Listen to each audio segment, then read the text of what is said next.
Јас сум Мелена Чагоровска. Работам за Божјото царство. Се што правам со збор или дело го правам во името на Господ Исус Христос. Еве едно сведоштво за слава Исусова. Излегов на прошетка, а Исус ме облече во љубов. Тој пред мене, а јас по него. Тоа беше од последните сончеви денови и имаше многу раздвиженост. Сретнав познаничка, застанавме да се видиме, а по 5-6 минути дојде младо момче од прилика на возраст од 18 до 19 години. Во раката држеше рецепт и 10 денари. Не молеше да му дадеме по 10 денари, за да купи лекарства. Јас зборував на телефон, а тој упорно не се тргаше.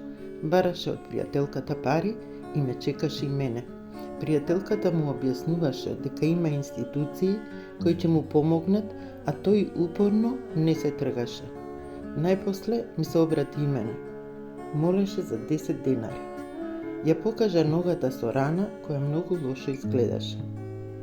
Му се обратив дека неколку пати му имам дадено пари, сме се среќавале. Му предложив да појдеме до аптека и да купиме лекарства. Почна да ме благословува, да сум жива и здрава и така натаму.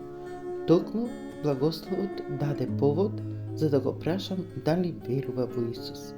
Дека не треба да се надева на луѓе и да бара милост од човек.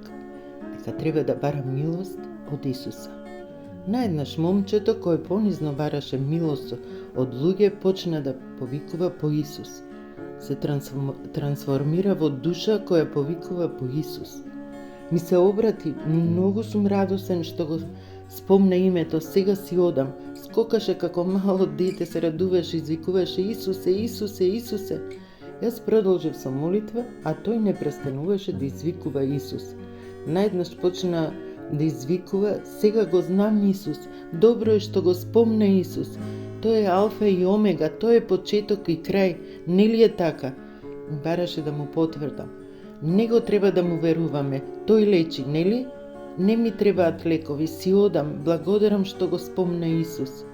Слава ти, Исусе, за чудото. Слава ти, дете кое не го познава Исус, кое не знае за Светото Писмо, беше допрен од Исусовата љубов и милост. Продолжив да зборувам дека за кај Исус не му требаат пари, бесплатно лекува, никогаш нема да го остави. Тој е нашиот доктор за телото, за душата, секој што ќе го повика името на Господ Исус Христос ќе биде спасен. Повторно велеше, тоа ми треба, да си жива и здрава што го спомне Исус. Ме направи радостен, навистина радостен му се гледаше на лицето и подскокнуваше. Ми се обрати. Веќе не барам пари, ќе си одам сега, ти треба само да ми дадеш благослов. Што треба да направам, кажи ми. Многу едноставно му велам. Клекни, побарај прошка од Бога, исповедај се, прости им на сите, повикај го Исус во твојот живот, во твоето срце, сега оди си и не греши повеќе. Не проси. Остави ги грижите на Исуса.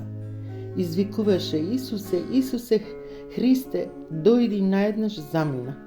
Подоцна размислив, ќе ставам една Библија во чантата, доколку го сретнам, ќе му ја подарам. Иако е Исусова волја, се разбира. Благодарам Господе Исусе Христе, што се просведочи во младото момче, што ти зборуваше низ него. Моето срце е радосно, милостив Господи Исусе Христе, правиш чуда, го славам Твоето свето име. Амин.